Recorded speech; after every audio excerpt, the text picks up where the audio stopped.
Permettez-moi de vous souhaiter la bienvenue au sein de cette chambre de commerce et d'industrie Puy-de-Dôme, Clermont-Auvergne Métropole. Je m'appelle Marie-Luce Boson.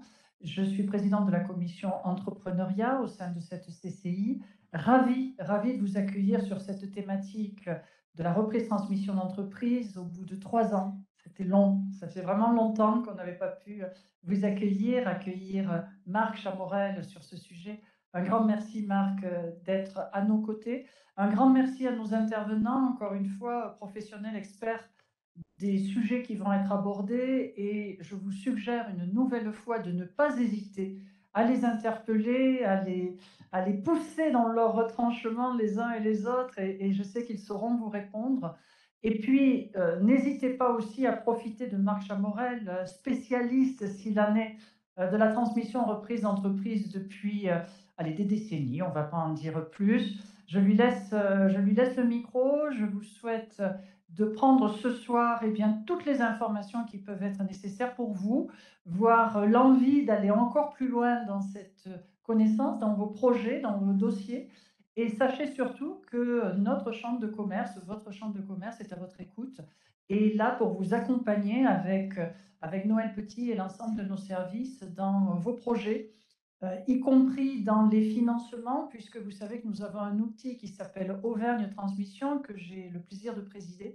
Donc n'hésitez pas là aussi à vous rapprocher de nous pour que nous puissions vous accompagner. Je vous souhaite une excellente réunion. Merci beaucoup, Marie-Luce. Installez-vous. Bien, bonsoir à toutes et à tous. Marc Chamorel, dont je suis le directeur de la rédaction de ce magazine, Reprendre et Transmettre, voilà, que j'ai créé il y a maintenant 25 ans.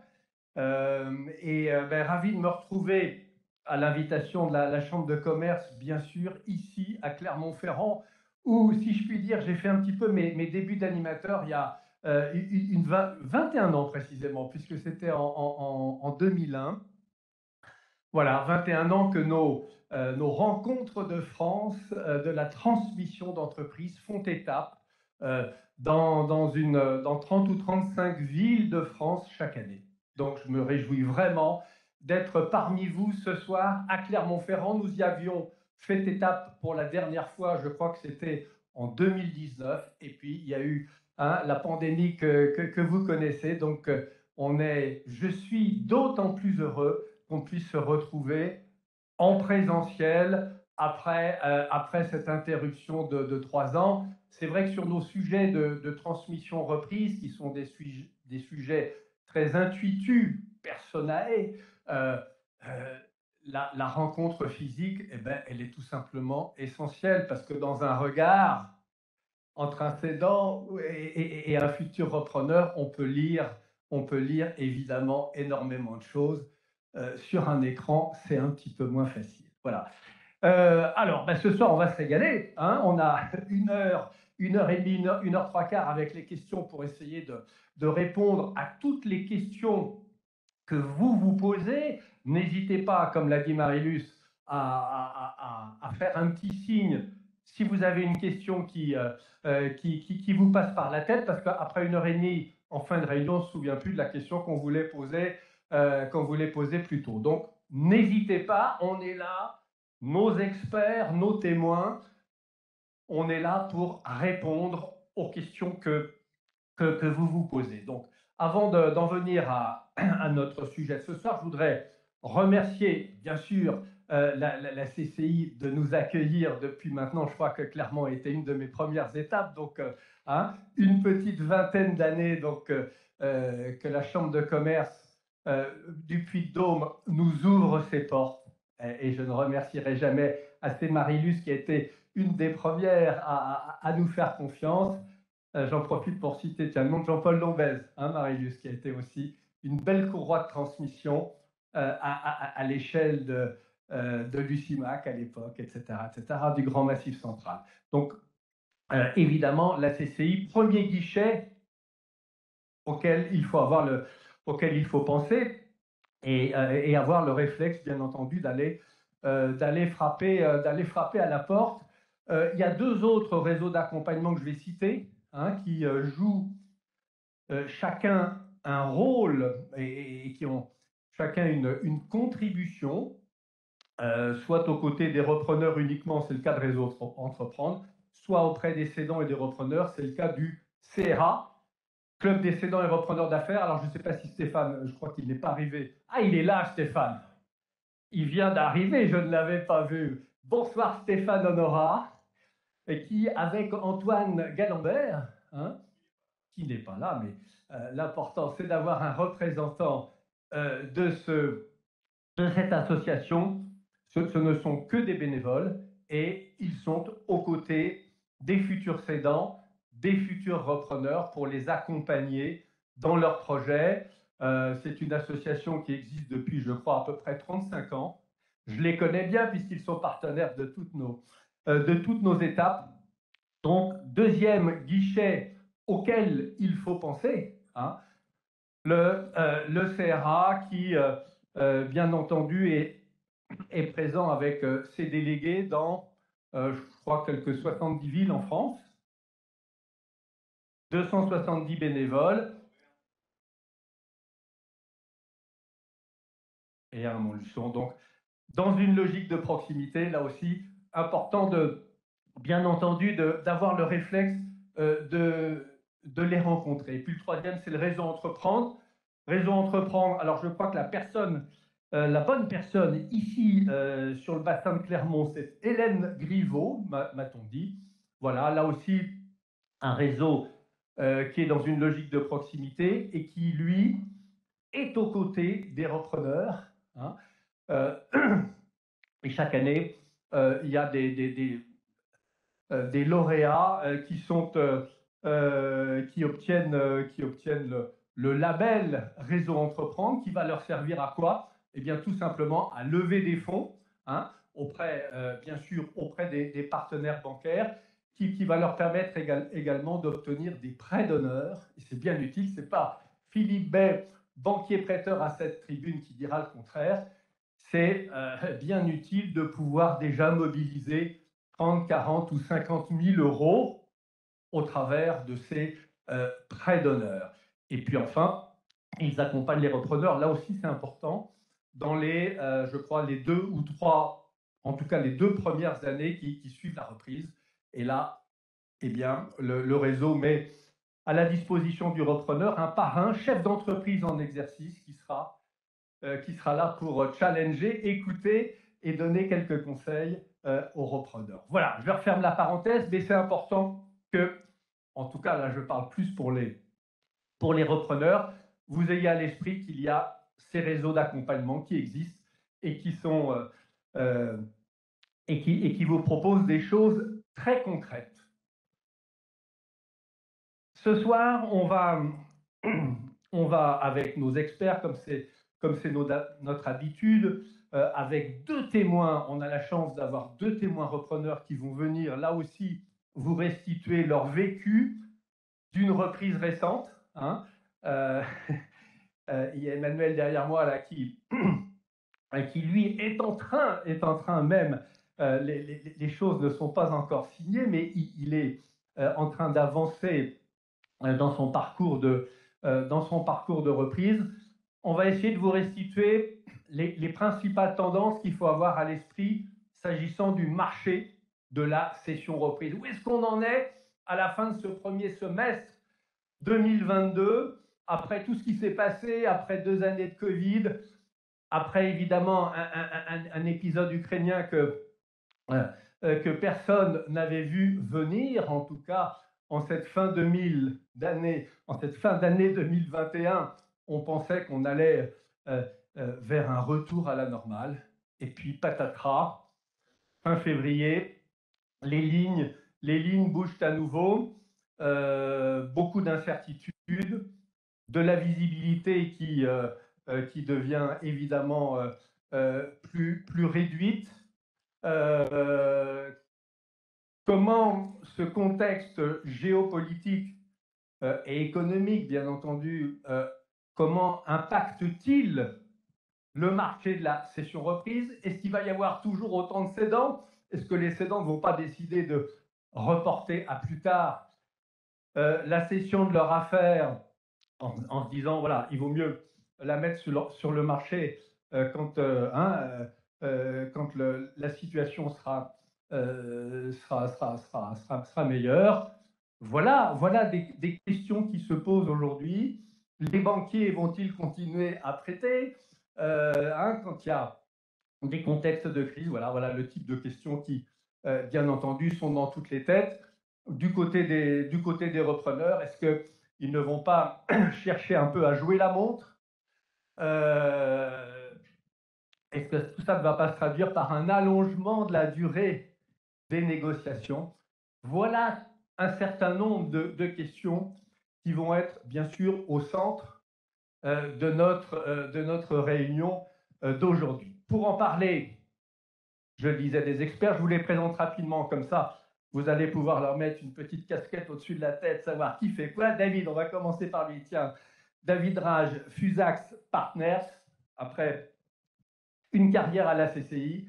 Eh bien, David s'est lancé dans le rapprochement d'entreprises il y a quelques années à travers ce cabinet Fusax Partners. Il connaît évidemment parfaitement tout l'écosystème. Ici, il connaît bien les entreprises.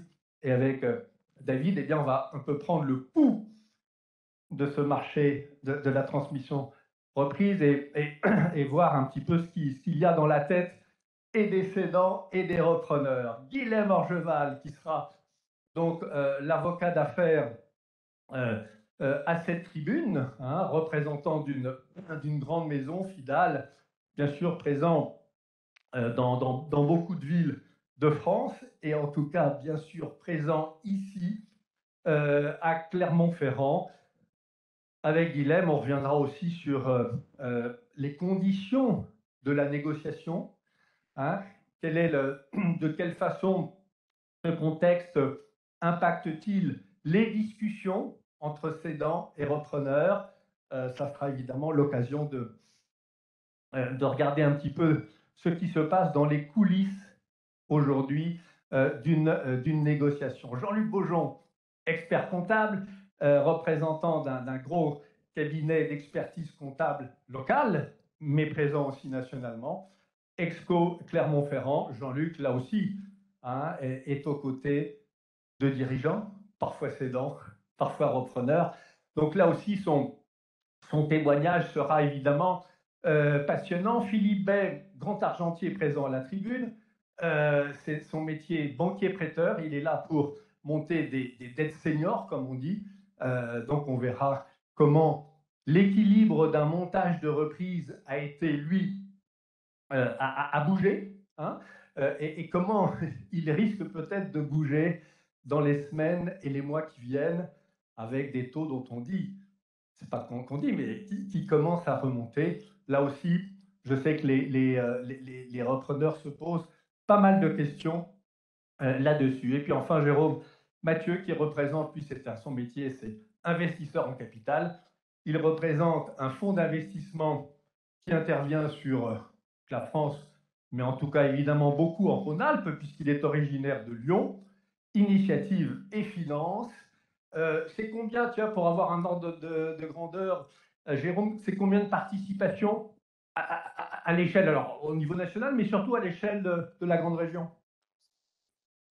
Désolé, je ne sais pas si on m'entend. Je n'ai pas fait le décompte pour la région Aura, mais on a en permanence à peu près 35 participations en portefeuille et on gère environ 400 millions d'euros sous gestion. Voilà. On investit donc dans des PME en France, beaucoup évidemment en région Aura, mais également en Belgique et en Suisse. Voilà.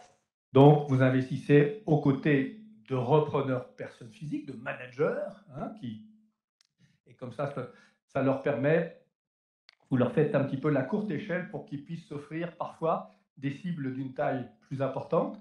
Et vous investissez aussi, bien sûr, aux côtés d'entreprises qui font de la croissance externe. Oui, dans tous les cas, Voilà. Je suis désolé. Dans tous les cas, en fait, on investit aux côtés d'entrepreneurs. Donc, qu'ils soient chefs d'entreprise, généralement actionnaires, mais aussi effectivement dans des contextes de cession partielle, de cession totale avec repreneur. Voilà, il y a beaucoup de configurations possibles, mais dans tous les cas, on est là pour accompagner des porteurs de projets puisqu'on ben, oui, on ne gère, enfin, nous, notre métier, c'est pas du tout de gérer les entreprises, donc on investit essentiellement sur des porteurs de projets et sur des hommes et des femmes. Très bien. Nos témoins. Alors, où est-ce qu'il est, Laurent? Il est là. Il est pas très loin. Donc, je vous dis, on aura la chance d'avoir les témoignages de 2 repreneurs. Laurent Cateau, qui lui avait déjà une petite affaire, hein, une petite affaire de, comment on dit, de parqueterie, menuisier parquetteur, 3-4 personnes. Et fin 2020, donc en plein Covid, eh ben Laurent, lui, il a eu l'idée de reprendre une affaire 4 ou 5 fois plus grosse que la sienne. Hein? 10 fois plus grosse. Il a pas, son bras n'a pas tremblé.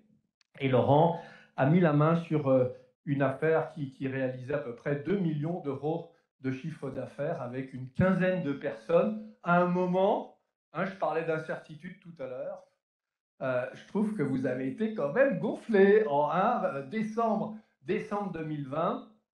Hein, les perspectives, elles sont très incertaines. Eh bien, vous nous raconterez bien sûr cette histoire. Et puis, je le disais, un autre repreneur, donc Laurent, lui, il a 56 ans, et Emmanuel, lui, il est plus jeune. Il n'a pas attendu le nombre des années pour se lancer, 37 ans. 37 ans, Emmanuel Forgeot d'Arc, qui après une carrière d'auditeur, je sais il a travaillé pour un grand cabinet d'audit et de conseil mondial, Ernst Young pour ne pas le nommer, et puis ensuite il a travaillé pour un grand groupe de distribution anglais, il a travaillé pour la filiale française, etc. Et puis un beau jour, il s'est dit, maintenant c'est mon tour, j'ai bien vu comment ça fonctionnait, et il a entamé il y a quoi, 1 an et demi? 4 mois, donc c'est beaucoup plus récent encore. Il y a quelques mois, il a entamé son parcours du combattant, qui n'en a pas été vraiment un, puisqu'il a très vite identifié une cible. Et même si les choses ne sont pas faites aujourd'hui, il est bien engagé dans des discussions pour reprendre une affaire d'environ 5 millions d'euros de chiffre d'affaires avec une quinzaine de salariés. Alors, on va commencer par un petit tour de table. Hein, maintenant que vous avez bien compris qui fait quoi, la règle du jeu, je vais demander bien sûr à nos experts, en guise de mise en bouche, de s'arrêter peut-être sur une ou deux tendances qui vous paraissent aujourd'hui marquantes, significatives, pour que, après vous avoir entendu, eh bien, on se fasse déjà une première idée de ce marché, d'un marché qui ne s'est jamais arrêté. On l'a vu pendant le Covid, les discussions ont continué malgré la pandémie. Bien sûr, le marché s'est ralenti, mais les transactions ont continué à se faire.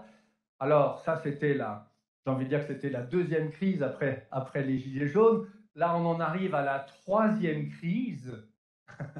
Ça commence à faire beaucoup. Moi, on va commencer peut-être par cette idée. Je commence à entendre des professionnels dire la troisième crise, c'est peut-être celle de trop pour un certain nombre de dirigeants, dont un certain nombre commence à se dire c'est peut-être le moment pour moi de rendre mon tablier parce qu'ils sont fatigués, parce que tout ça a accéléré des prises de conscience.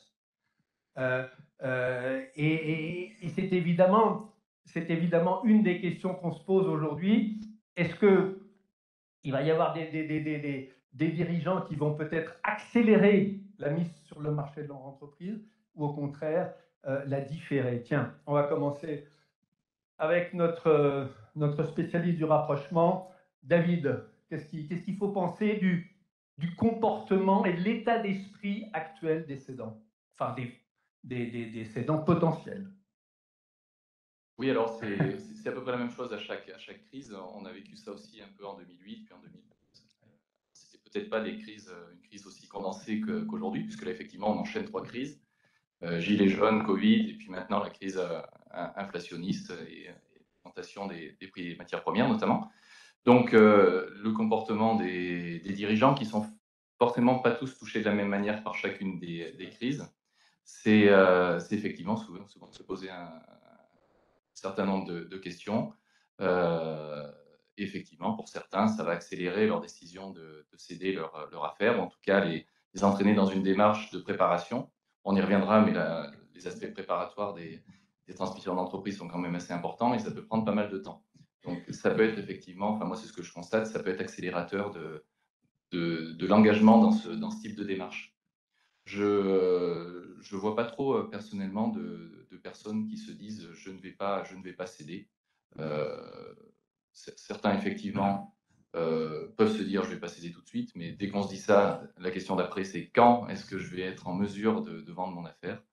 Donc pour l'instant, moi je vois plutôt un marché qui continue à bouger malgré les impacts des 3 crises là sur les bilans des entreprises. Bon, ben voilà déjà hein, une petite synthèse qui est plutôt, qui reste positive. Guilhem, on va avancer comme ça. Guilhem Orgeval, vous, qu'est-ce qui vous frappe aujourd'hui? Alors, c'est vrai que côté avocat, on a beaucoup parlé pendant le Covid de la mise en œuvre de certains outils hein, pour justement tenir compte des incertitudes, d'exercices en cours dont on ne savait pas très bien quel allait être l'atterrissage, etc. Donc on a parlé par exemple des compléments de prix hein, qui ont été en tout cas assez généralisés au cœur de l'épisode Covid. Qu'en est-il aujourd'hui? Est-ce que vous voyez des inflexions dans la façon de mener les négociations? Je disais tout à l'heure des repreneurs qui parfois peuvent avoir intérêt à gagner un petit peu de temps si les prévisionnels ne sont pas arrivés, s'il y a encore pas mal de points d'interrogation. Il est vrai que la reprise d'entreprise en ce moment fait face à plusieurs facteurs. Le premier, c'est qu'il y a une incertitude, effectivement. On est avec des bilans qui ont un peu des trous parfois. Donc ça pose la problématique de la valorisation d'entreprise pour le repreneur, comme pour le cédant d'ailleurs. Donc ça, c'est une première problématique. Bon, moi, à mon niveau, quand un repreneur vient me voir, il a déjà eu sa décision de reprendre, il a déjà pris sa décision, et si c'est un cédant, il est déjà en phase psychologiquement de cession. Donc là, la tendance, ça serait plutôt David qui la connaîtrait en amont de cette phase, parce que moi, j'arrive pour rédiger les documents, les contrats qui permettront de réaliser la vente. Alors, c'est vrai que dans le cadre de la rédaction des contrats, donc le contrat de protocole, c'est celui qui va encadrer les conditions de la vente, on a de plus en plus, effectivement, de clauses. Alors, on appelle ça des clauses de complément de prix, d'earn-out, en tous les cas de valorisation d'une partie de l'entreprise qui se fera postérieurement à la vente. Et effectivement, ce mécanisme-là, eh bien, il est de dire je vais prendre une partie du prix et je ne vais pas le régler tout de suite, moi, repreneur, je le réglerai que dans 1 an, dans 2 ans, et ça se fera en fonction d'objectifs. Parce que c'est vrai qu'un cédant, lui, il cède son entreprise, il la connaît. Le repreneur, lui, il a une crainte, c'est de ne pas forcément réussir à reprendre et à faire prospérer la société. Donc, cette garantie d'une partie du prix qui serait à payer ou pas en fonction d'objectifs à terme, eh bien, ça permet, pour le cédant, lui, ça lui permet de toucher plus facilement une partie du prix qu'il n'aurait peut-être pas pu bien négocier. Ouais. Et pour le repreneur, lui, ça lui permet de garantir un niveau d'activité, parce que s'il n'a pas atteint ce niveau d'activité, alors les marqueurs qu'on utilise, c'est un pourcentage du chiffre d'affaires, ça peut être un multiple de l'EBE, ça peut être aussi le maintien de certains contrats. Quand on a des contrats cadres importants, le renouvellement de contrats cadres. Avec des reconductions de contrats voilà, et de marché pluriannuels, par exemple. Exactement. Donc pour les deux parties, ces clauses de complément de prix peuvent sécuriser et rassurer les deux parties. Donc, c'est en tout cas un outil d'ajustement du prix qui reste évidemment, évidemment d'actualité avec à nouveau une visibilité qui peut être moins bonne que ce qu'on aurait pu espérer en cette année 2022. Jean-Luc Beaujon, alors, il m'a dit quelque chose d'important sur sur la façon dont les 2 années de Covid ont impacté, bien entendu, les bilans de l'entreprise, ont déformé les choses, évidemment. J'imagine qu'une des difficultés pour les acquéreurs aujourd'hui, c'est de savoir comment analyser 2020, même 2021, qui a été encore impacté. Ça veut dire qu'il faut, il faut remonter à 2017, 18, 19. Quel conseil vous donneriez, vous, en effet, aux repreneurs aujourd'hui pour analyser les choses avec le plus finement possible, compte tenu de ce qui vient de se passer? Alors, d'expérience, on n'aime pas bien remonter au siècle dernier quand même. Voilà, on regarde bien ce qui se passe aujourd'hui, mais c'est vrai que la difficulté actuellement, qu'on soit côté accompagnant du cédant ou côté repreneur, ça va être de challenger les données économiques. Ouais. Au sens strict du terme, parce qu'on sait qu'elles sont fausses. Dans beaucoup de métiers, pas tout le temps, mais effectivement, vous pouvez avoir des données économiques totalement fausses sur les 2 dernières années, sur les coûts d'exploitation, sur les marges, sur la perspective de maintien des emplois et des contrats. Et vous pouvez avoir des données prévisionnelles avec un niveau d'aléa très élevé. Ouais. Donc, suivant du côté où on se trouve, ça va être peut-être un moment de convaincre un cédant que oui, la capacité de son entreprise théorique est forte et élevée, justifierait, en l'absence d'aléa, un niveau de prix élevé, mais que bon, on ne peut pas non plus négliger la période. Et simultanément, quand on est côté repreneur, d'essayer de voir quels sont les bons fondamentaux économiques de l'entreprise, parce qu'on sait que ces périodes s'arrêtent. À un moment ou un autre, une crise s'arrête. Donc, quel est l'outil que je suis en train de reprendre? Est-ce que cet outil-là, dans des conditions normales d'exploitation, permettra effectivement d'atteindre des objectifs normaux de rentabilité? Donc, on fait souvent dans ces cas-là plusieurs scénarios. Le scénario, ça va pas bien. Le scénario, ça ira très bien. Et celui qu'on essaye de vendre au banquier au milieu. Voilà. Mais la principale difficulté, ça va être de challenger la donnée. Oui, et avec, notre repreneur pourra nous en dire évidemment quelques mots, puisque aujourd'hui, il y a toute la difficulté. On signe des marchés dans le second œuvre du bâtiment, puisque vous avez repris une affaire, une menuiserie. Vous signez des marchés pour 2023, même ça va jusqu'à 2024,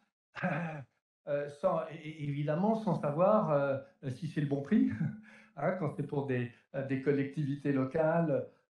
C'est évidemment toute la difficulté, c'est qu'aujourd'hui, il y a un certain nombre de filières, dont la vôtre, qui sont très, très impactées par le renchérissement des coûts de l'énergie, des coûts des matières premières. Et donc, pas facile dans ces conditions de reconstituer une marge bénéficiaire de l'entreprise en 2022 et puis après en 2023 et puis quand on fait ses business plans en 2024. Pas évident. Bon, on reviendra sur tout ça. Philippe Bay, Banque Populaire, Auvergne-Rhône-Alpes. Philippe, vous êtes à la manœuvre, vous, aux côtés des acquéreurs qui se posent beaucoup de questions sur le sort à réserver au PGE. Même les cédants se la posent aussi en amont de la cession.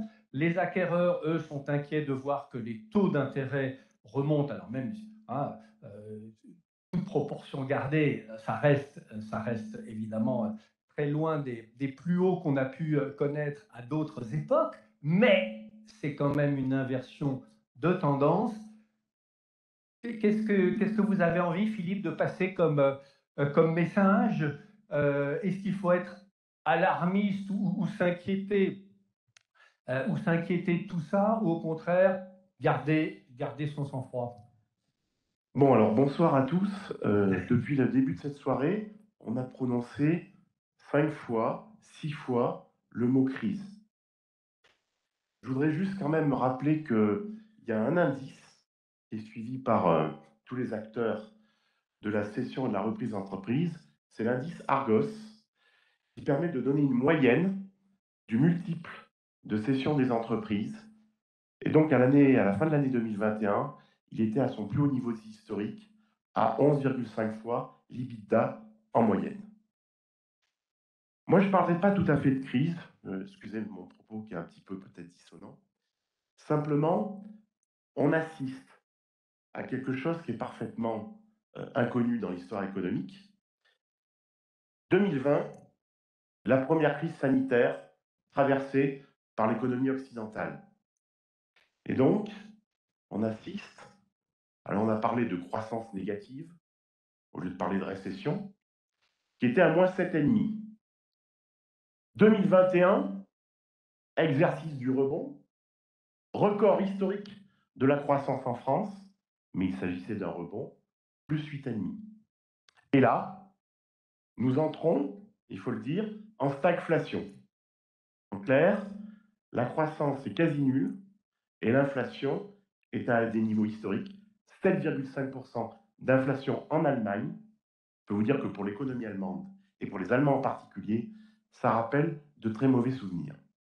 Et pourtant, je représente la profession bancaire, nous n'avons jamais autant accompagné de LBO, de reprise d'entreprise, que sur ces dernières années. 2 chiffres. L'encours de crédit au financement des entreprises en 2008. 2008, vous savez, c'est la crise financière, Lehman Brothers, dépôt de bilan d'une banque américaine, une crise dans laquelle les banquiers se prêtent plus entre eux. Et là, il y a un arrêt du véhicule crédit. À l'époque, les encours de crédit en France, à destination des entreprises, étaient d'1,5 milliard. Nous sommes en 2021, cet encours de crédit est passé à 3 milliards. Les fonds d'investissement. Aujourd'hui, la question n'est pas de savoir si on peut obtenir son financement, c'est quelle est la nature du financement que l'on va choisir. Alors par contre, là où je rejoins tout à fait les propos de mes collègues, c'est qu'aujourd'hui, il faut une agilité extrême. J'étais mercredi dernier avec un entrepreneur dans la filière bois. Aujourd'hui, dans la filière bois, très présente dans le Massif central, avec de très belles structures, on est en train d'afficher des bilans 2021 qui sont des millésimes, qu'on dirait, pour le Bordelais ou pour le Champagne, à tout à fait du siècle, exceptionnel, puisque c'est un secteur dans lequel le prix du bois augmente, mais ils arrivent à répercuter la hausse du prix. Donc il y a des niveaux d'EBITDA, de rentabilité, de chiffre d'affaires et de marge exceptionnels. Par contre, l'agilité. Ce même repreneur, que je ne citerai pas, Julien Devoir Confidentialité, quand il a monté son projet de financement, sa stratégie était d'aller vers le bois de construction, à plus forte valeur ajoutée. Puis il a repris une structure dans laquelle il y a de l'exploitation forestière et il y a une activité de scierie qui peut aussi bien aller sur le bois de construction que sur l'emballage. Actuellement, 1 an après la date de la reprise, sa stratégie qui était d'aller sur le bois de construction, il est en train de l'inverser totalement pour aller vers le domaine de l'emballage, avec des niveaux de rentabilité. Donc moi, je dirais, un élément qui est majeur aujourd'hui, c'est l'agilité. L'agilité pour nous banquiers a changé de paradigme. S'il s'agit de regarder les bilans de N-1, N-2, N-3 pour savoir ce qui se passera demain, on est à côté de la plaque, j'ose le dire. C'est plus le paradigme des banquiers, en tout cas de certains.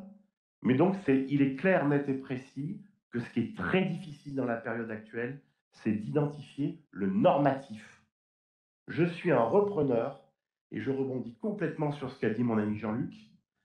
Il est extrêmement difficile pour vous, à la lecture d'une IAS fiscale de solde intermédiaire de gestion, d'avoir une analyse de la cible sans le faire avec l'œil averti d'un expert comptable. Pourquoi? Parce qu'en 2021, regardez aujourd'hui la sinistralité des entreprises, elle est extrêmement faible. En 2021, toutes les entreprises ont fait des exercices excellentissimes. 2020, c'est une économie qui a été un peu administrée. Je vous rappelle les systèmes de chômage partiel. Donc pour nous, il faut regarder le normatif de 2019, mais surtout, il faut se projeter sur votre projet, ce que vous voulez faire de l'entreprise. Et là, je rejoins encore ce qu'a dit Jean-Luc, qui est très pertinent, c'est que dans un projet, il y a le normatif, il y a le projet, et évidemment, à vous de prendre différents scénarios. Ces différents scénarios, aujourd'hui, en banque, on est capable également de les intégrer dans notre analyse, parce que ça, c'est un message pour lequel je reviendrai après.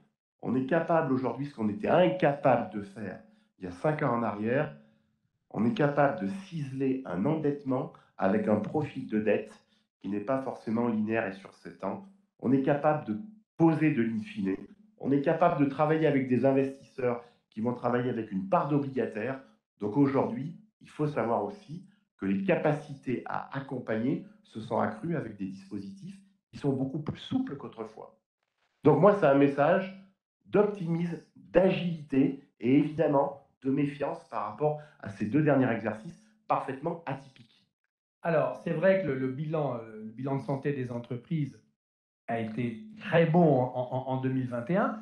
Il y a quand même des voix qui s'élèvent pour dire ah oui, mais 2023 maintenant, on repousse un peu de chaque année. Mais il y a peut-être des entreprises fragilisées qui vont être plus nombreuses, alors pas forcément en difficulté, mais en tout cas fragilisées, parce qu'il faut rembourser les PGE, parce que le renchérissement de tout ce qu'on vient de dire pèse sur le besoin en fonds de roulement des entreprises, et il y a peut-être un certain nombre d'entreprises qui ont pas mal consommé leur PGE et qui seront peut-être un petit peu en difficulté si, j'ai envie de dire, si le contexte de 2022 tire en longueur. Qu'est-ce qu'il faut en penser? Jean-Luc Beaujon, vous, au niveau de vos clients, est-ce que vous êtes vigilant là-dessus? Il y aura clairement des crises de trésorerie qui n'auraient pas vécu ces crises de trésorerie sans la pandémie. Clairement. Ça veut dire quoi? Ça veut dire que vous aurez en face de vous des entreprises dont les fondamentaux sont bons, structurellement. C'est-à-dire qui ont un métier, une clientèle, une capacité à réaliser avec des équipes. Si on parle du bâtiment, il y a 2 ou 3 questions sur les effectifs dont on a besoin pour réaliser quelques métiers. Voilà, qui ont ces fondamentaux, mais qui ont vécu une crise de trésorerie. Et cette crise de trésorerie, ils n'ont, pour certaines d'entre elles, pas la capacité de la passer. Pourquoi? Vous pouvez être en calcul, être capable de faire en CP, chez les banquiers, c'est on s'est endetté sur 25% du chiffre d'affaires et on doit le rembourser sur 4 ans. On ne parle pas des taux d'intérêt, des garanties. Il faut augmenter sa rentabilité normative de 6,5. Dans un marché normal, ça n'existe pas. Il faut se dire les choses comme elles sont. Une société, une entreprise quelle qu'elle soit, qui du jour au lendemain augmente sa rentabilité normative de 6,5 points, pas pour cent, de 6,5 points, ça n'existe pas. Donc on va trouver ce type d'entreprise sur le marché, au corps différent du dirigeant, qui va le vivre comme un échec profond, qui ne lui est pas imputable, ce qui sera vrai. Et c'est sur ces entreprises-là qu'il y a quelque chose à faire avec le dirigeant en place. Parce que l'outil est là, parce que le marché est là, parce que les équipes sont là. Voilà. C'est compliqué à regarder ce type de marché. C'est une analyse un peu plus complexe que l'entreprise in bonis, l'entreprise en crise de trésorerie. Mais alors, je sais qu'il y a beaucoup de repreneurs qui sont nativement hostiles à regarder ces entreprises. Oui, dans un contexte normal, c'est les dernières qu'il faut regarder. Mais on n'est pas dans un contexte normal. Et puis il y a des entreprises pour lesquelles, j'ai envie de dire, qui elles ont de la trésorerie et pour lesquelles ce type de consolidation peut être tout à fait opportune.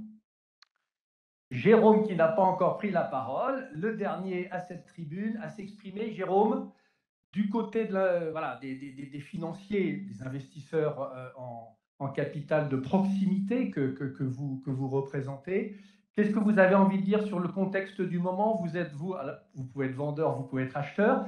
Vous diriez quoi aujourd'hui? Le contexte, il est plutôt favorable. Alors sur fin 2021, il était redevenu très favorable aux cédants. Ouais. Qu'en est-il 6 mois plus tard, Jérôme? En arrière, clairement une deuxième partie d'exercice 2022 qui 2020 pardon, qui a été très bon en termes de session sur le marché de l'investissement. Donc que ça soit aussi bien en volume, c'est-à-dire en nombre de transactions, qu'en valeur, c'est-à-dire en montant décaissé finalement. Des records qui ont été battus également en 2021 sur les levées de fonds réalisées par les fonds d'investissement qui ensuite investissent dans les entreprises. Et puis également des records de valorisation. C'est-à-dire qu'on est aujourd'hui sur une économie qui est boostée avec énormément de capitaux, donc des prix qui augmentent. Dans ces valorisations qui augmentent, il faut quand même effectivement faire la part des choses. Je rejoins tout à fait les remarques de mes confrères sur le côté analytique, c'est-à-dire que quand vous êtes dans une phase de reprise ou quand vous êtes dans une phase de cession, naturellement dans ces périodes d'incertitude, et quand bien même vous mettez de la perspective et que vous voyez un petit peu long terme, les raisons de la situation de l'entreprise au moment où vous la rachetez, les raisons qui expliquent que il y a une baisse de rentabilité ou de chiffre d'affaires sur un exercice passé, il faut bien les comprendre. Il faut comprendre ce qui relève du structurel et ce qui relève du conjoncturel. Hein. On retrouve le sujet de la normativité qui a été évoqué par Monsieur B. Et également, ce qui est important, c'est de se donner du temps. C'est-à-dire que quand vous êtes face à une incertitude, naturellement, vous donnez du temps. Comme l'a dit Marc Chamourel, dans mon cas, je suis entre guillemets aussi souvent acheteur que vendeur. Et donc, on se donne du temps dans l'analyse des projets. Un repreneur doit se donner du temps dans la connaissance et de la granularité qu'il va avoir de la connaissance de l'entreprise, de ses chiffres évidemment, mais surtout de son business model. Donc, c'est important de bien comprendre ces sujets-là pour encore une fois, bien comprendre ce qui est structurel versus ce qui est conjoncturel. Et puis, se donner du temps aussi dans les sessions. C'est-à-dire que si je prends un autre cas, le cas d'Initiative Finance, c'est avec la crise Covid, on a eu, alors nous on a eu assez peu d'impact sur notre ce qu'on appelle vulgairement notre portefeuille. Mais par contre, on s'est donné du temps, c'est-à-dire qu'on a repoussé certaines sessions de 1 ou 2 ans, le temps effectivement de retrouver des niveaux plus cohérents, et le temps aussi de prouver que finalement on est sur des actifs résilients. Parce que quand on parle de multiples qui sont très élevés, etc., c'est vrai, mais sur un certain type d'actifs. C'est-à-dire que, par exemple, une entreprise qui a une rentabilité qui peut baisser ponctuellement, vous pouvez toujours conserver l'idée d'un prix initial qui avait, par exemple, été évoqué entre cédant et acheteur. Pour autant, vous avez une baisse ponctuelle, donc en multiples, naturellement, ça fait virtuellement augmenter le multiple. Pour autant, la valeur intrinsèque de la société n'a pas changé. Ce qui est important, effectivement, c'est sur ce sujet de valorisation, c'est de bien comprendre qu'on est uniquement sur les transactions qui se font. Mais dans ces multiples-là ne sont pas pris en compte toutes les transactions qui ne se font pas, toutes les transactions qui étaient dans des secteurs qui ont quand même été sinistrés. Pour les sociétés qui sont dans le retail, par exemple, c'est quand même des années qui ont été très compliquées. Voilà, je pense que ce que vous venez là est important, c'est qu'il y a vraiment une situation très contrastée en fonction de secteurs d'activité, qui sont évidemment plus ou moins impactés, en fonction aussi de la taille des entreprises. Philippe Bay faisait référence en effet à un indice, un multiple, mais là on parle de belles PME, là on est en Champions League, c'est d'actualité, mais la petite PME de 12 personnes, moi je voudrais que David, tu nous dises ce qu'il en est de la petite PME rachetée par notre témoin, une quinzaine de personnes. On n'est plus là à 11 fois et demi le BE. Ah, enfin, là, je parle sous ton contrôle. Mais moi, ce que j'entends, c'est qu'on est bien souvent à la moitié. Et puis, s'il y a une ou deux grosses faiblesses, eh ben, on est encore à 2, 3 ou 4 fois le BE. Je crois qu'il ne faut pas non plus croire que toutes les entreprises, en tout cas, il ne faudrait pas croire ça, qu'elles se vendent toutes sur la base de plus de 10 fois le BE.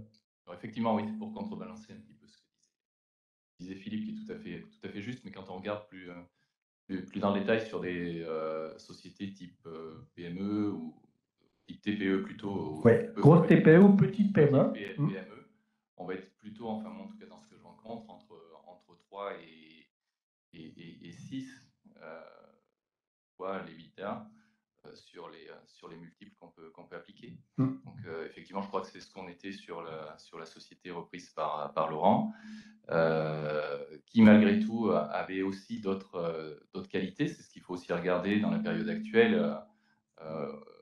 Qualité en termes de carnet de commandes, en termes de marché signé, en termes de structuration d'équipe.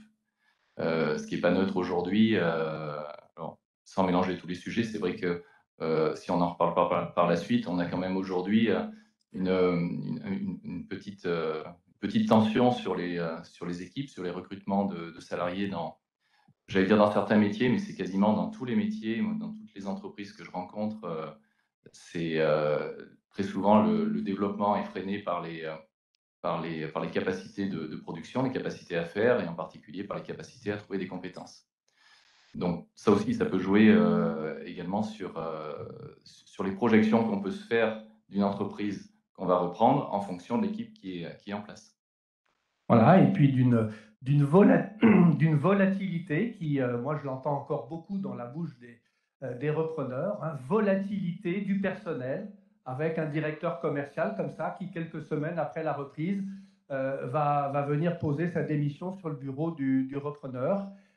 Parce que, bien entendu, ces mois de crise sanitaire, en tout cas, ont accéléré des prises de conscience chez beaucoup de salariés. Et ça peut se traduire aussi par ce type de déconvenu.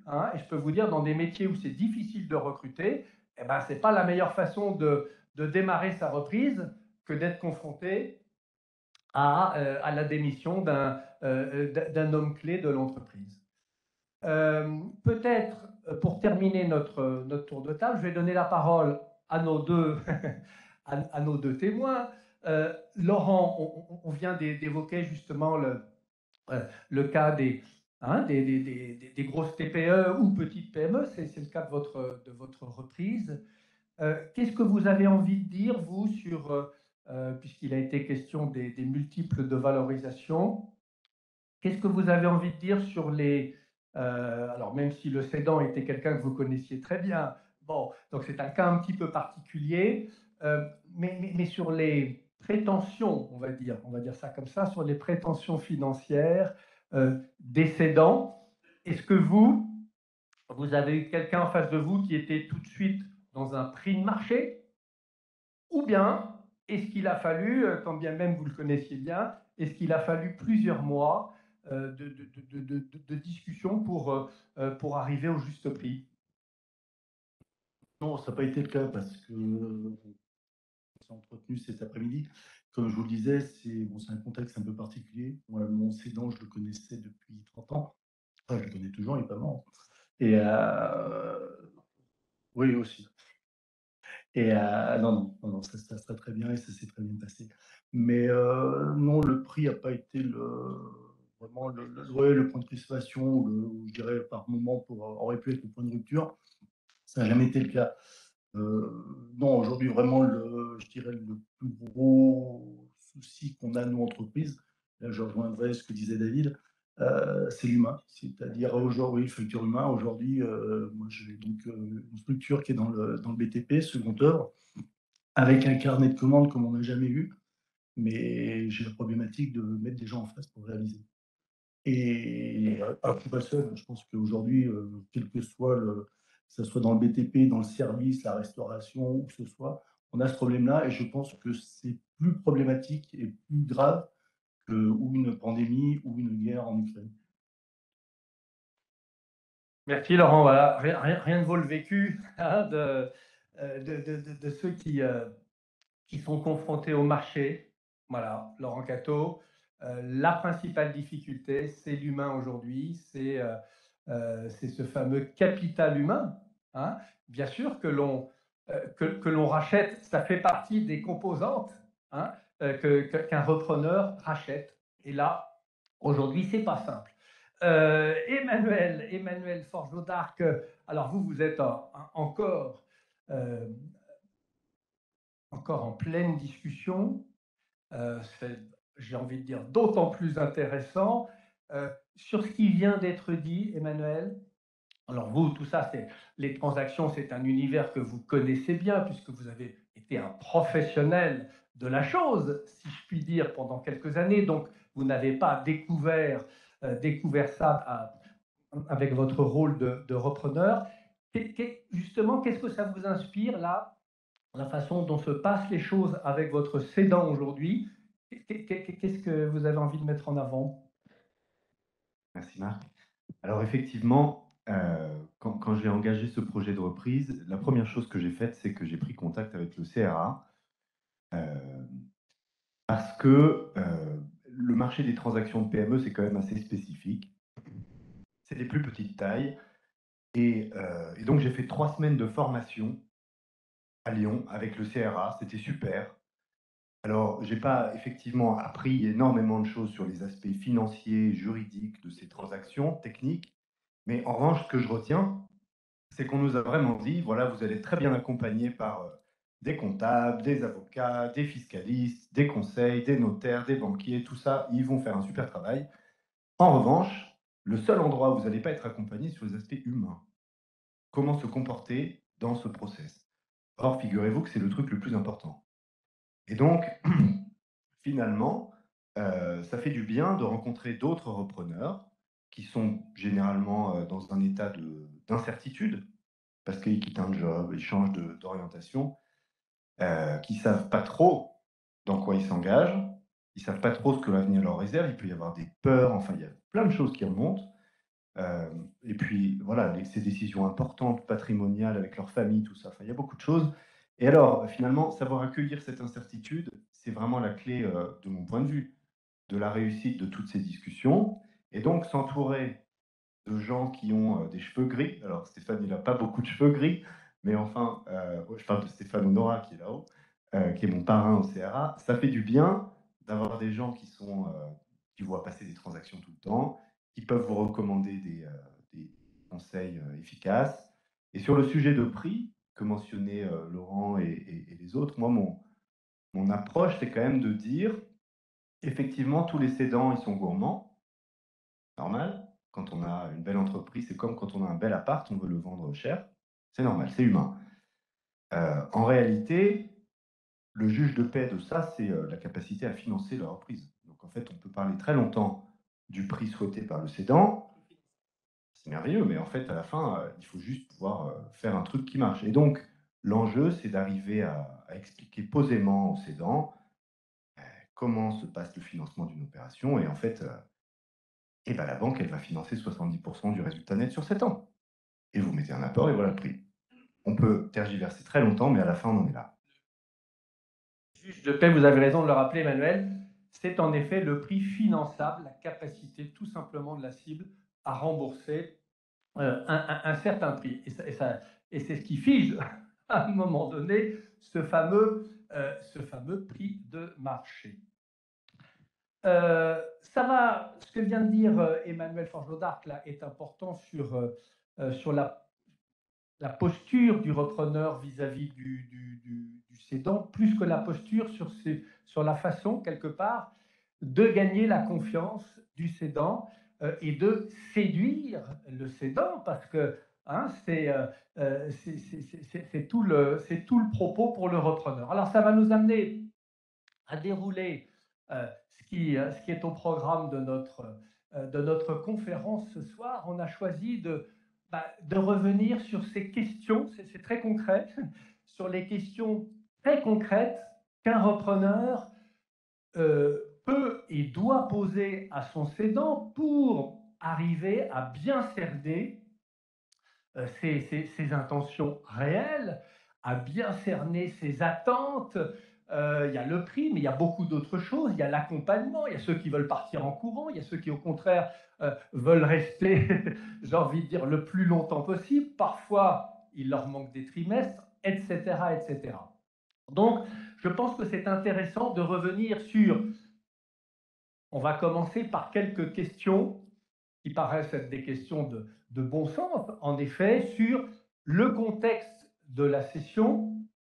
Et je crois que l'un des écueils qui est montré du doigt par beaucoup de repreneurs, c'est finalement de se retrouver, c'est de dire, je me suis retrouvé face à un cédant qui finalement n'était pas vraiment cédant. Et puis en cours de discussion, parfois c'est pas au bout de quelques jours, c'est parfois au bout de quelques semaines, parfois même au bout de quelques mois, parfois même une semaine avant de signer, on a des cédants qui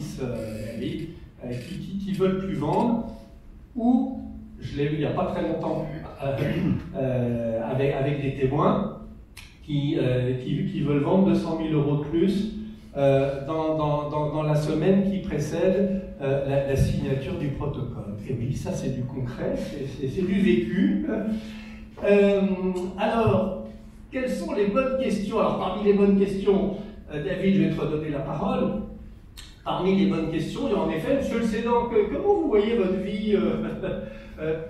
vie d'après-cession pour voir si vraiment il s'est projeté ou au contraire s'il est là uniquement pour essayer de savoir combien vaut sa boîte? Oui, absolument, oui. Il y a quelques questions comme ça qui vont assez facilement ouvrir les possibilités avec un cédant pour voir si c'est un vrai cédant ou un cédant. Tout le monde est cédant à un moment donné, mais l'intérêt c'est de savoir s'il est cédant à l'instant T pour un repreneur. Donc effectivement, le projeter un petit peu dans l'après, voir tout bêtement si ce monsieur a des passions, envisage d'autres choses, a une famille, que souhaite-t-il faire. Le premier rendez-vous entre un cédant et un repreneur, c'est un rendez-vous découverte, de découverte mutuelle. Donc c'est important pour chacune des parties de comprendre réellement ce que sont les intentions de l'autre. Ça renvoie des deux côtés sur la préparation. Et surtout, David, quand le cédant n'a pas 63 ans, mais en a 50 ou 51, c'était le cas de... Non? C'était pas... Non, j'ai dû confondre. Mais en tout cas, il y a évidemment beaucoup de repreneurs qui reprennent des affaires à des cédants qui ont 50 ans. Là, hein? Ah, c'est le cas, voilà, j'ai confondu, c'est le cas d'Emmanuel. Et oui, à 51 ans, il dit, mais si elle est si bien que ça, ta boîte, pourquoi tu la vends? Là, il faut forcément un petit peu plus creuser, et puis je donnerai la parole à la fin du coup à Emmanuel. Oui, quel est le projet du cédant par la suite, mais on peut avoir des projets à tout âge, effectivement, enfin, on voit couramment, et de plus en plus, je pense, des personnes... Changer de vie, bien sûr. Changer de vie, des personnes qui ont créé une affaire, qui 15 ans plus tard ont un petit peu fait le tour et souhaitent passer à autre chose. Tout s'explique et tout peut se justifier. Par contre, effectivement, le premier rendez-vous est tellement important qu'il ne faut pas non plus se tromper par rapport à cette approche. Donc, ça fait partie aussi de la préparation du point de vue du cédant, de pouvoir expliquer et convaincre son repreneur qu'effectivement, il est prêt à rentrer dans la démarche. Alors, il y a une autre question, un autre point, en tout cas, qui a toute son importance, Jean-Luc Beaujon, c'est depuis quand votre entreprise est-elle en vente? Parce que là, on a quand même, on a un peu tous les cas de figure. Hein. On a celui qui vient de la mettre en vente, bon, mais on a aussi assez souvent des dirigeants qui l'ont mis sur le marché il y a un certain temps, souvent trop cher, en étant trop gourmand pour reprendre le mot d'Emmanuel, et du coup, ça a fait perdre beaucoup de temps à tout le monde. C'est un marqueur important. C'est comme pour un appartement. L'appartement qui est sur le marché depuis 2 ans, j'ai envie de dire, tout le monde le sait. C'est peut-être plus difficile à vendre. Surtout qu'on est à Clermont-Ferrand. On n'est pas à Paris. C'est clair.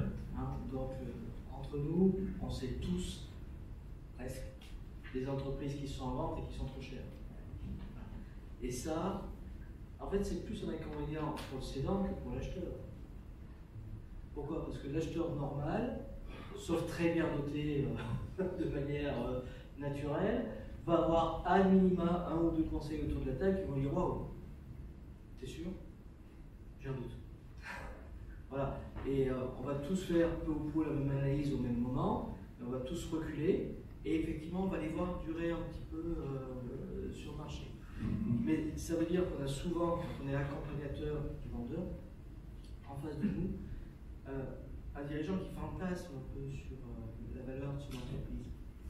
Donc on sort de ce qu'on disait tout à l'heure, de cette normalité qu'on cherche à trouver, et on n'est peut-être pas assez bon à ce moment-là en tant que conseil pour l'amener à quelque chose de raisonnable.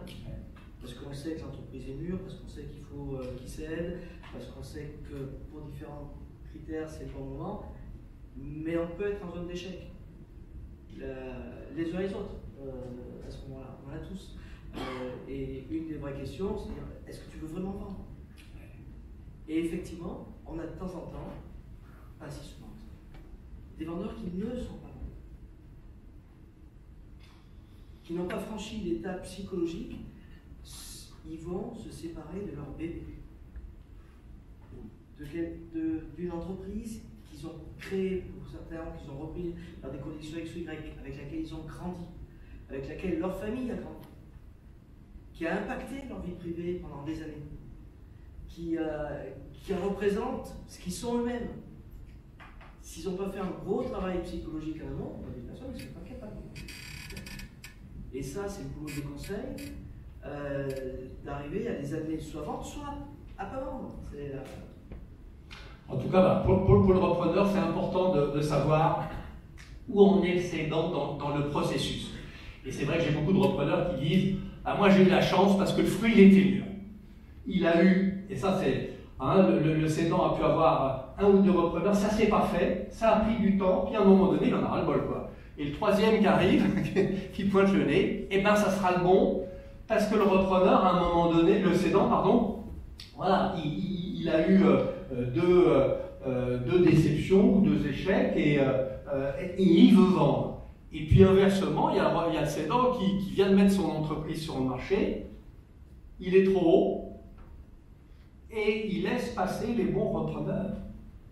Parce que les bons, et Emmanuel on l'avait évoqué, bah, si le cédant il est à plus de 50% du prix de marché, bah, le repreneur il est fatigué à l'avance de se dire bah, je vais mettre des mois à essayer de ramener à la raison mon cédant. Emmanuel, sur ce qui vient d'être dit. Je suis d'accord avec ce que Jean-Luc et David ont dit. Je n'ai pas objectivement été discret à dire. On disait là, cédant de 50 ans, là en l'occurrence, la raison c'est quelqu'un qui avait fait le tour, en fait, soit une incompétence, parce qu'il y a plein de raisons qui... Ouais, mais en fait, la réalité c'est que dans le premier échange, dans les premiers pas avec le cédant, il ne faut pas parler de prix. On ne peut pas parler de prix quand on n'a pas compris quelle est l'entreprise, quelles sont ses perspectives. Le prix c'est une conséquence. Donc on peut en parler que quand on a compris quelles sont les motivations du cédant, quelle est sa situation, quelles sont ses envies. Ensuite, on peut même avoir des leviers pour négocier le truc, mais le prix, bah, ça vient plus tard. Moi, voilà. Surtout pas trop vite. Pas trop vite. Voilà. Et c'est itératif. Pas trop vite, mais pas trop tard non plus, parce que j'ai aussi le témoignage d'un repreneur qui finalement l'a évoqué un peu tardivement, puis s'est aperçu qu'ils étaient à des années-lumière la même chose. Il faut trouver le juste moment, Guylaine. Dire sur la problématique du chef d'entreprise qui vend à 50 ans. Oui. C'est une crainte pour le repreneur. Et techniquement, on a une solution qui peut permettre de rassurer le repreneur, c'est ce qu'on appelle la clause de non-concurrence. Vous connaissez tous dans un contrat de travail la clause de non-concurrence, le salarié qui ne va pas aller travailler ailleurs. Et bien dans un contrat de vente d'entreprise, c'est pareil, on peut très bien mettre une clause dans laquelle le vendeur s'engage pendant un certain temps sur un territoire donné et sur une activité donnée de ne pas concurrencer l'activité qui vend. Donc ça, c'est un point qui peut rassurer le repreneur et doit être dans les contrats pour que justement le chef d'entreprise de 50 ans qui quitte son entreprise, ça ne laisse pas l'idée ou la possibilité de se réinstaller juste à côté. Comme vous avez la parole, Guillaume Angeval, sur la transparence, parce que les questions, elles ne sont pas complètement anodines. À quel moment avez-vous prévu d'informer vos collaborateurs clés, etc. Et l'autre question après, êtes-vous prêt à répondre à toutes mes questions? Ça pose la question de la transparence, de la confidentialité que bien entendu le cédant 9 fois sur 10 veut préserver. Là aussi, c'est une question de moment. Comme le disait Emmanuel, on ne va pas parler du prix là, au deuxième rendez-vous. De la même façon, le cédant, il ne va pas s'ouvrir trop vite auprès de ses équipes, de son intention de céder. Et en même temps, en face, il y a un repreneur qui, lui, veut accéder aux hommes clés de l'entreprise. Alors, quelle est la bonne gestion du timing? Il y a un bon tempo à avoir. C'est vrai que le vendeur, il veut vendre, mais il veut que personne ne sache. C'est un petit peu paradoxal. Et l'acquéreur, lui, il veut le secret. il veut tout savoir. Donc, il y a un tempo. Le premier tempo, c'est de signer ce qu'on appelle un engagement de confidentialité. Alors, vous allez le signer souvent, vous travaillerez avec des personnes comme David, c'est-à-dire que vous allez, avant toute transmission d'information, signer un engagement comme quoi vous garderez tous ces éléments confidentiels, et bien sûr, si vous ne respectez pas, il y aura des dommages à intérêts, des sanctions. Donc ça, c'est le premier document. Sur la base de ce premier document-là, il va pouvoir y avoir à ce moment-là un échange entre le vendeur et l'acquéreur, et c'est important parce que dans un processus de vente, c'est le code de commerce qui vous le dit, il faut qu'il y ait une transparence de l'information. Et si jamais il y a des rétentions d'informations négatives, ça peut être préjudiciable pour la vente, parce que ça peut soit faire arrêter la négociation, soit la faire annuler a posteriori. Donc c'est très important, mais dans ce tempo-là, une fois qu'on a signé l'engagement de confidentialité, qu'on a signé aussi ce qu'on appelle la lettre d'intention, la LEI, là, qui est un tournant, on va ouvrir un processus d'audit. Et dans le processus d'audit, comptable, financier, environnemental, social, juridique, fiscal, on va regarder vraiment en profondeur la société, et c'est sur la base de ces audits-là que le repreneur se dira oui, je veux acheter, ou non, finalement, je ne suis pas intéressé. Mais dans ce cadre-là, de processus d'audit, le vendeur, lui, va devoir livrer une information la plus claire et parfaite. Alors, je reviens sur l'importance pour le repreneur de quand même bien situer la zone de prix de la cible, parce qu'à un moment donné, on va l'évoquer tout à l'heure, il y a un point très important pour le repreneur, personne physique, c'est sa solvabilité. C'est non, lui, il dit, a priori, il a un super bon profil, mais est-ce qu'il est solvable? Pour, quelque part, prouver sa solvabilité, le repreneur, il a besoin, de savoir quelle est la zone de prix attendue par son cédant, et peut-être, 2, Philippe Bay, il peut peut-être commencer à faire le tour de quelques banques de la place pour savoir si il a au moins 2 banques qui seraient prêtes à le suivre sur le niveau de prix attendu par le cédant. Quelle est pour vous la bonne façon de faire? Et là, on parle évidemment de repreneurs personnes physiques qui n'ont pas la même surface financière qu'une personne morale qui, elle, évidemment, a tout de suite des arguments financiers. Mais ce n'est pas le cas d'un repreneur personne physique. Aujourd'hui, enfin, je crois que ce qu'on disait tout à l'heure, ce que vous expliquez très simplement, dans une opération de reprise, c'est la cible qui va devoir se rembourser elle-même. Donc à partir de là, quelle que soit la taille de l'opération, les chiffres sont têtus.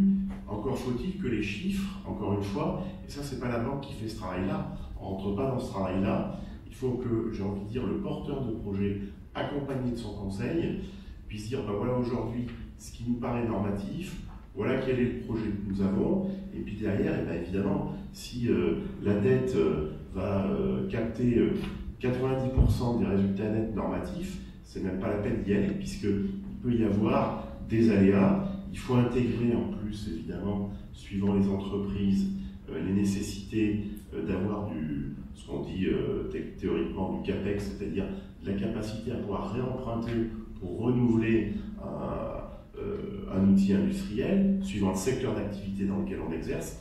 Donc ces sujets-là, je crois qu'il faut qu'ils soient quand même travaillés très en amont, et c'est du devoir du banquier.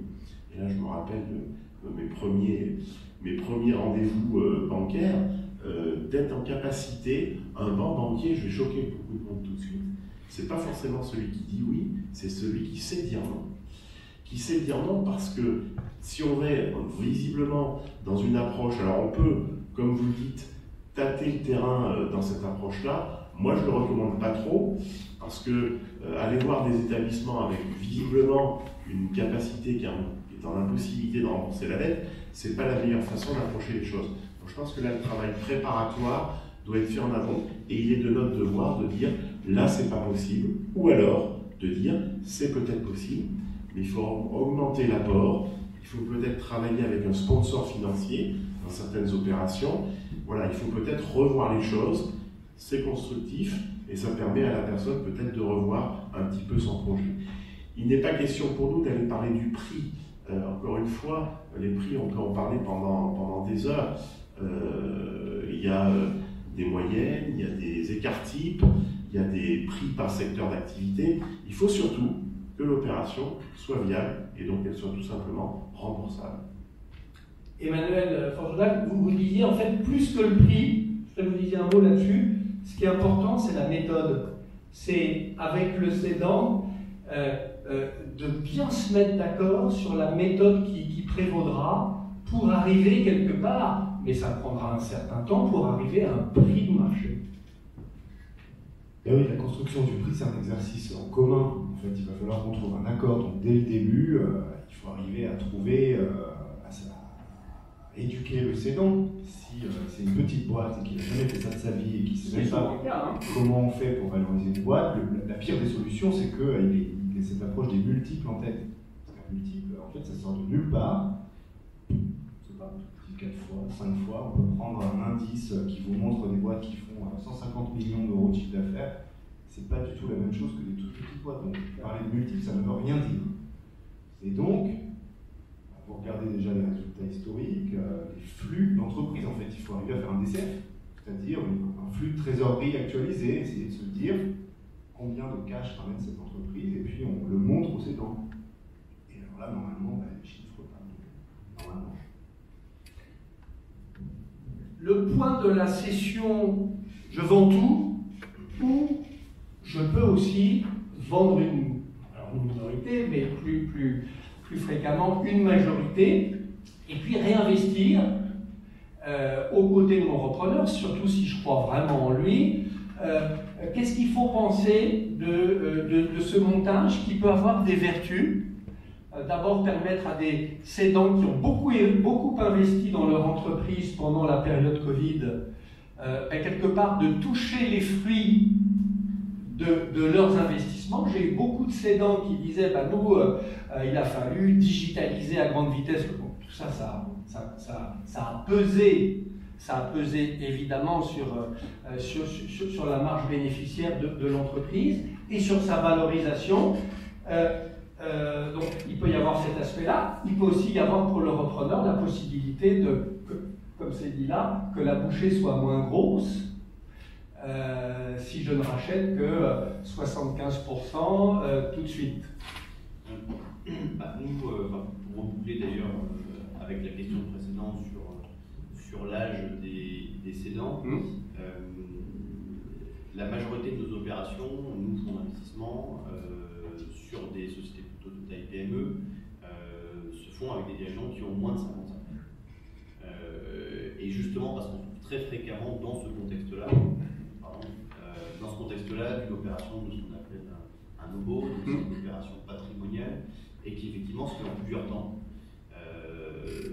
On a même des dirigeants qui cèdent une partie de leur capital, on n'est pas sur des sujets start-up, levée de fonds, etc. Donc c'est une précession, la réalisation d'un cash-out partiel, effectivement minoritaire ou majoritaire, on voit de tout, des dirigeants qui sont parfois très jeunes, et finalement des dirigeants qui font ce type d'opération toute leur vie d'entrepreneur, qui des fois restent dans la même société, qui des fois changent. L'avantage quand vous faites des opérations comme ça en plusieurs temps, alors pour le cédant, ça permet clairement de pouvoir profiter d'une partie de cash-out plutôt que d'attendre l'âge de la retraite.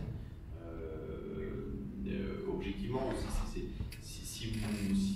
plutôt vous aurez finalement votre capital, plutôt vous serez accompagné par un actionnaire professionnel, un partenaire avec qui vous avez des intérêts alignés, plutôt vous pourrez effectivement ouvrir la porte à un repreneur, que ce soit un repreneur personne physique en interne ou quelqu'un qui vient de l'extérieur.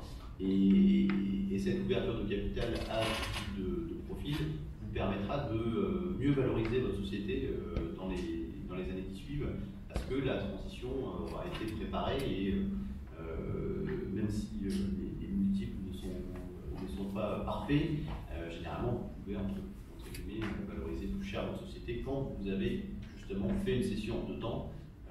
Vous avez le bénéfice de pouvoir profiter d'un cash-out de manière anticipée, une sécurisation patrimoniale, et puis de sécuriser la transmission et d'optimiser la valorisation sur la part laissée de votre entreprise. Et quelque part, ça sécurise aussi beaucoup le repreneur personne physique, parce qu'il se dit que voilà, c'est un cédant qui croit encore dans sa société, qui croit aussi dans le repreneur, dans son profil. Voilà, donc tout ça, ça permet finalement d'apporter plus de sécurité au deal, et généralement tous les acteurs de ce type d'opération, que ce soit les fonds d'investissement, les prêteurs, mais aussi les cédants et les repreneurs, sont généralement favorables à ce type d'opération, c'est ça. Guilhem, avec là la condition qui est de bien encadrer et de bien sécuriser tout ça, puisque là, on se retrouve avec 2 actionnaires et l'un qui a vocation à rester pendant un temps limité. Oui, alors il y a 2 encadrements à avoir. Le premier, c'est, on connaît en général le premier prix de cession, le deuxième, on ne connaît pas encore. Donc là, il faudra avoir des... Là, on se met d'accord sur quoi? Alors, justement, sur une méthode, maître? Alors, souvent, c'est uniquement sur une méthode, mais en sachant que, comme toute méthode, il y a parfois des problématiques ensuite de trouver 2 points alignés en même temps. Donc, c'est un sujet qu'il faut traiter. Voilà, il ne faut pas penser que ça se passera forcément toujours très très bien. Il faut envisager le pire.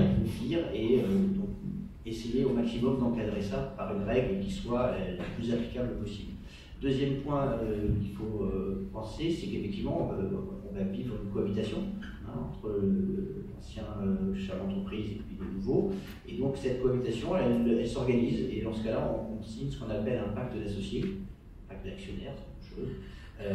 Et ça permet de poser certaines règles. Comment est-ce que la société est gérée avec ses 2 têtes, comment la société a sa politique de distribution de dividendes, comment la société, comment ça va se passer si jamais effectivement ça se passe mal.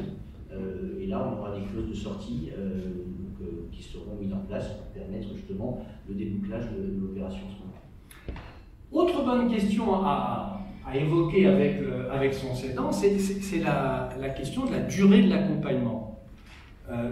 Là, en effet, il peut y avoir des attentes tout à fait différentes, des cédants qui ne pensaient pas vendre aussi vite et qui vont dire « Ah ben moi, il me manque des trimestres ». D'autres, au contraire, qui ont pu faire valoir, tiens, là, je vous tourne vers l'avocat, qui ont pu faire valoir leur droit à la retraite. Et pour la question des plus-values, ils ont 2 ans. Donc là, c'est la course, au contraire. Ils sont pressés de vendre pour pouvoir rester dans les clous imposés par le législateur. Donc on a évidemment des 1001 cas de figure. Ça, il faut la poser je ne sais pas qui veut, Jean-Luc, il faut la poser assez vite. Mais la question de l'accompagnement est presque directement liée à la question précédente de l'association. C'est un exercice de style qui est basé sur l'humain. Et moi j'ai l'habitude de dire, c'est quand même pire que le mariage. Pour ceux d'entre vous qui sont passés, qui y sont encore. Il y a de l'affection sociétative, donc il y a de l'affect entre les personnes nécessairement.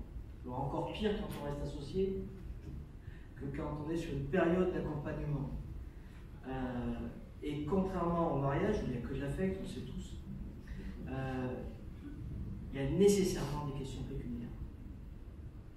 Et au-delà de les encadrer, alors nous on est très contents sur des dossiers comme ça. Nous les conseils autour de la table, on est ravis. Parce qu'on va vous en faire des piles comme ça, et vous allez comprendre même pas 10% de ce qui est écrit. Nous on comprend très bien, c'est notre job, on est là pour sécuriser tout ça, mais je vous assure que vous n'allez rien comprendre. Et vous n'allez rien comprendre surtout sur l'application. Donc il faut regarder ça dans le secteur des petites entreprises, des grosses entreprises, effectivement, dans un monde un peu différent, avec beaucoup de prudence liée à ce facteur humain du dirigeant. Les remarques que vous avez sur connaître effectivement sont importantes. Effectivement, la question du prix n'est pas une question primaire, c'est une question qui doit arriver vite. J'avais fait la remarque néanmoins, mais la personne. Voilà. Parce qu'effectivement, même dans le cas de l'accompagnement, il va falloir bosser avec, au sens quotidien du terme. Bien sûr. Tous les jours, tous les matins, en arrivant. Il va falloir prendre le café gentiment avec lui ou avec elle. Il va falloir l'accompagner chez les clients et qu'il soit content de vous accompagner. Content et content, hein. Pas content, j'y vais à reculons. Je fais semblant d'être content parce qu'on se connaît tous. Ça se voit gros comme une oubli de la figure quand quelqu'un n'est pas content de vous accompagner. Il va falloir mesurer tout ça. Et là, il va falloir faire confiance à votre instinct. Il va falloir connaître toutes les questions que vous a écrites Marc, de manière pertinente, pas par cœur, mais à peu près, guider vos discussions, mais à un moment ou à un autre, il va falloir faire confiance à votre instinct. Et votre instinct à vous, c'est pas celui du voisin. C'est pas celui que le copain le soir au barbecue vous a dit c'est comme ça qu'il faut faire. C'est pas le même que vous. Il n'a pas la même éducation, il ne connaît pas la même entreprise, il n'a pas la même appréhension de sa vie, il n'a pas la même notion de risque, donc il n'a pas un bon avis. À un moment, dans la taille d'entreprise qui nous intéresse la majeure partie du temps sur le marché, l'humain. Sans parler des équipes, parce qu'effectivement, le cas on l'a tous vécu, ça s'est super bien passé, les garçons et la fille sont adorables, on est d'accord sur le prix assez vite, ça se passe bien. Ta mère, le lendemain matin, j'ai le principal cadre qui dit mais finalement, moi ton preneur, je l'aime pas. Je l'aime pas. Je l'ai rencontré, j'ai bu le café avec lui, c'est un connard. On va avoir un gros problème. Donc tout ça, c'est complexe, ce monde-là, il n'y a pas de règles. Certains ont déjà entendu dire, autorisez-vous l'échec. Recherchez l'échec. Dans une phase de reprise, acceptez cet échec-là comme une phase d'apprentissage. Pour vous. Mes zones de faiblesse, mes zones d'incompréhension, mes zones d'approche, j'ai peut-être été maladroit à un moment donné, j'ai peut-être pas exprimé correctement ce vers quoi je voulais aller. Voilà. Il faut apprendre tout ça. C'est pas inné, on ne se réveille pas le matin en devenant repreneur d'entreprise. On se couche peut-être le soir, cadre dans le gros service, et on se réveille le matin, dirigeant, super technicien, super commercial, super manager, super RH, super SAV interne. Waouh, ça fait beaucoup dans la même journée. Alors, il va falloir assimiler tout ça.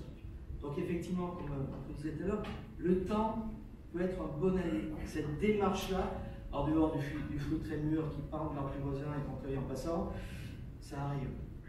Pas tous les jours.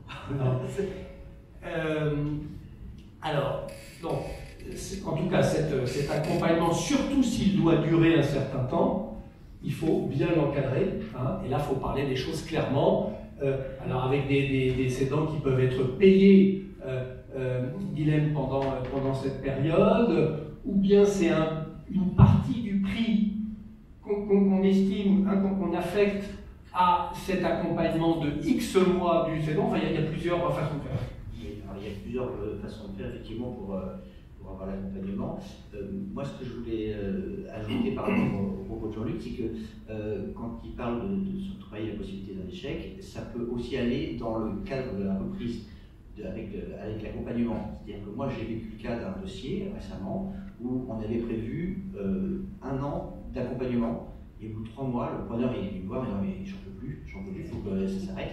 Et donc du coup, on a mis fin à l'accompagnement. Parce que ça faisait plus de mal dans le cadre de la reprise que s'il était resté. Donc c'est pour ça qu'il faut se permettre parfois effectivement de faire confiance à son instinct et si jamais ça passe plus parce que c'est désastreux vis-à-vis des équipes en place. Parce que les salariés ne savent plus vers qui se tourner, c'est la guerre en continu, donc il y a des moments où il faut savoir dire non. Pour l'accompagnement en tant que tel, on a plusieurs formules. Il y a effectivement des accompagnements qui sont non rémunérés, ça c'est très court, c'est le mois de transmission ou les 2-3 mois. Après, il y a un accompagnement qui peut se faire via des prestations de services. On a les chefs d'entreprise, vendeurs qui gardent leur société holding par exemple et qui se font des prestations de services, ça permet d'accompagner et de faire une petite partie du prix en prestations de services. Et puis vous avez aussi des accompagnements avec des contrats de travail, mais là c'est un petit peu plus compliqué et je le déconseille très fortement. Alors, on va demander à Laurent de réagir, parce que Laurent, c'est un peu ce qui vous est arrivé avec votre cédant. Vous m'avez dit, bon, au bout de je ne sais pas combien, 6 mois vous... Non, c'est un accompagnement d'1 an. 1 an. Vous me disiez, j'étais content que ça se termine. Il était salarié sous les conseils de Kina.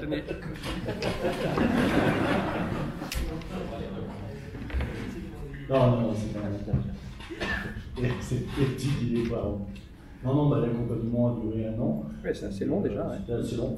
Après, c'est bien que ça se termine, c'est vrai qu'on a une relation particulière avec Denis Martinique, mais voilà, c'est son bébé, il l'a créé, il a fait 35 ans. Donc à un moment, même si on est d'accord, le naturel revient. Donc c'est bien quand ça s'arrête. Donc c'est vrai qu'au bout d'1 an, l'un comme l'autre, on était chacun content de reprendre sa route. Alors voilà, il faut savoir qu'1 an, c'est long. La norme, là je pars sous le contrôle des experts, c'est, on dit 3 mois. David? Oui, tout à fait. Alors il y a vraiment les 2 aspects de la transition. C'est vraiment une passation des clés du camion. Effectivement, ça va durer 3 mois grand maximum. C'est vraiment la transition. Et ça c'est pas mal parce que le repreneur est en position de repreneur qui prend les clés, le cédant est en position de transmetteur des clés du camion. Donc chacun est dans un rôle bien défini. Ça ne dure pas trop longtemps. Les équipes ne sont pas trop perturbées. C'est une démarche qui est généralement bien acceptée et en général ça se passe bien. C'est un peu plus compliqué quand ça doit se gérer sur la durée, en effet. Là après on part dans des choses plus structurées. Il ne peut pas y avoir 2 patrons dans une entreprise. Enfin, en tout cas, c'est un peu plus compliqué quand on a un ancien qui va partir tôt ou tard et un repreneur qui arrive et qui a envie de faire plein de choses. Donc il faut effectivement le cadrer, non seulement juridiquement à travers les contrats, mais aussi dans les missions. Le vendeur ne peut plus avoir pendant 1 an les mêmes missions de dirigeant d'entreprise qu'il avait auparavant. Bien sûr. Et il faut que ce soit, à mon avis, cadré sur des choses très particulières, là où il aura vraiment une valeur ajoutée, et par côté, il pourra gérer la transition avec son repreneur. Et on a vu pour des entreprises à forte technicité, et quand le repreneur ne maîtrise pas cette technicité, on a vu là, on sait que les accompagnements peuvent être plus longs. Et là, à la demande du repreneur, qui est le premier intéressé à bien comprendre comment on fait les devis, etc. Et ça prend 15 jours. Donc voilà un cas de figure qui peut complètement justifier un accompagnement d'1 an. Et là, j'ai beaucoup de repreneurs qui disent, moi, il m'a fallu, en tout cas, l'année, c'était la bonne unité de vendeur. Emmanuel, c'est bon? Voilà sur l'accompagnement. Après, alors, c'est intéressant parce que les questions sur les forces et faiblesses de l'entreprise, bon, ça paraît simple comme ça, mais c'est vrai qu'avec l'épisode Covid, les lignes ont beaucoup bougé. hein, jusqu'à des modèles économiques d'entreprise qui ont été complètement modifiés à la faveur de l'épisode Covid. Ça veut dire pour le repreneur là qu'il faut faire un petit peu un état des lieux, hein, de ce qu'a changé le Covid, peut-être de relais de croissance qui ont été révélés, parce que c'est le cas, hein, il y a un certain nombre d'entreprises pour lesquelles le Covid a révélé finalement des axes de croissance.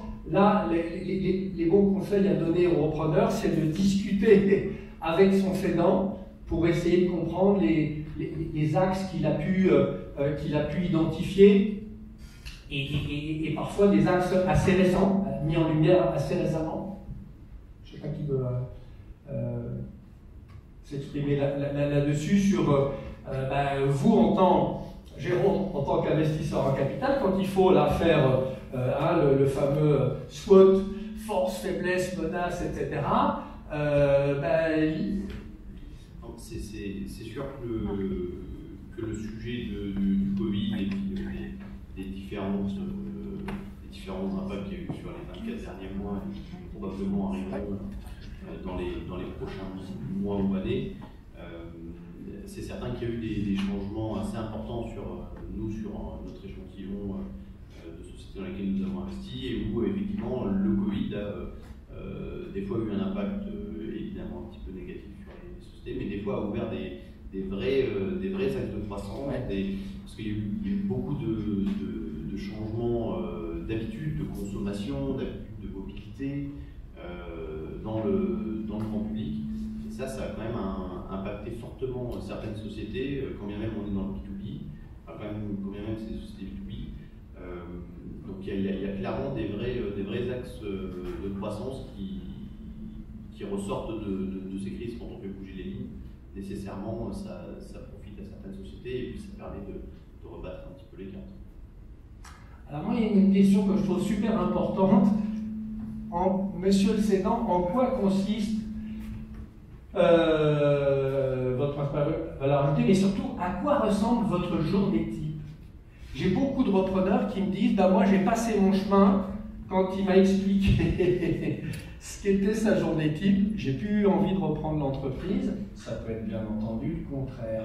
Mais est-ce que c'est une bonne façon David, pour le repreneur, de se dire tiens oui, je me projette, je me vois vraiment à la place du patron, ou au contraire finalement se dire si c'est ça ses journées? C'est une très bonne question. Le petit inconvénient, c'est que souvent le dirigeant ne sait pas répondre. Ah oui. Parce qu'il n'a pas de journée type.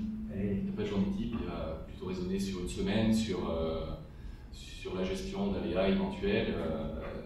Mais ça pose complètement le fait de se projeter ou pas dans l'activité, côté repreneur. Et côté cédant, ça pousse aussi à structurer un petit peu sa démarche et à savoir mieux vendre son activité finalement. C'est une très bonne question et un très bon exercice.